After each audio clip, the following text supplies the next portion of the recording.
అసాధారణను సుసాధారణ చేస్తారని చెప్పడం వింటూ ఉంటాం మనం. కానీ ఇప్పుడు చూస్తున్నాం మనం దాన్ని.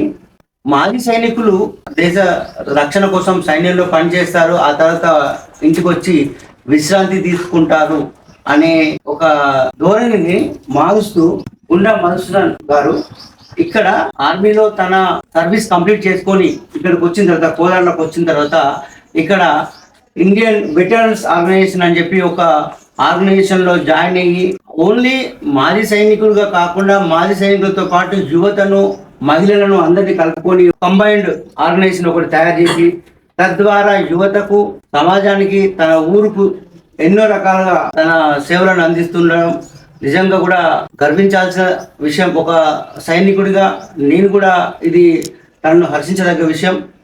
మరి వాళ్ళ ఆర్గనైజేషన్ పూర్తి ఏంటి, దాన్ని నిర్వహించడంలో వాళ్ళకు ఎదురయ్యే అడ్డంకులు ఏంటి, వాళ్ళ లక్ష్యాలు ఏంటో తెలుసుకునే ప్రయత్నం చేద్దాం. సార్ జై హింద్ సార్. సార్ మీ అందరికీ నిజంగా కూడా హ్యాట్స్ ఆఫ్ చెప్తున్నాను. ఎందుకంటే ఇది ఒక ఎవరు ఊహించని ఒక పరిణామం. సైన్యంలోంచి బయటకు వచ్చిన తర్వాత మామూలుగా సైనికులు తమ కుటుంబాన్ని సెట్ చేసుకునే ప్రయత్నంలో ఉంటారు. కుటుంబం సెట్ అయిన తర్వాత తను కొంచెం రెస్ట్ తీసుకోవాలని ఆ ప్రయత్నంలో ఉంటాడు. కానీ ఇక్కడ డిఫరెంట్గా సమాజాన్ని రిపేర్ చేయాలనే ఒక ఉద్దేశంతో మీరు ముందుకు రావడం, తనకు తోడుగా మీరు అందరూ ఉండడం నిజంగా కూడా మిమ్మల్ని సెల్యూట్ చేయాల్సిన విషయం.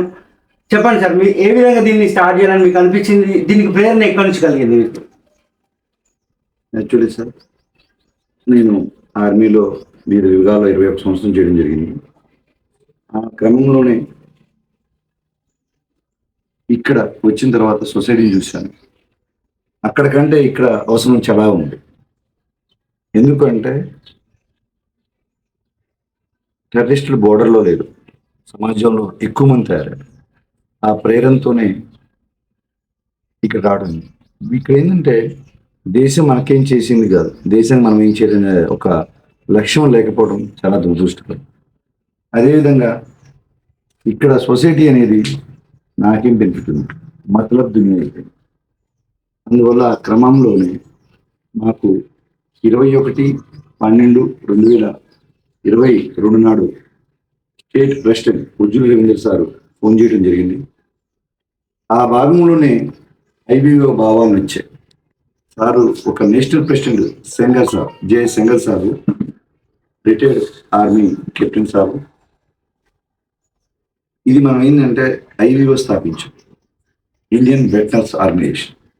ఐబీఓ అంటే సైన్యంలో ఉన్నతమైన భావాలు కలిగిన రిటైర్డ్ సభ్యులను వెటరన్స్గా, మరియు సమాజంలో గొప్ప కార్యక్రమాలు చేసిన వ్యక్తులను రిజర్వ్ కమిటీ ఆమోదంతో మరియు ఐబీఓ నామ్స్ ప్రకారం వాళ్ళ యూత్ వింగ్ అంటే వారు గతంలో చేసిన క్రియలు కావచ్చు, ఇప్పుడు చేస్తున్న క్రియలను ఆధారంగా చేసుకొని ఇక్కడ నుండి డిస్టిక్ కౌన్సిల్కి పంపించడం జరుగుతుంది.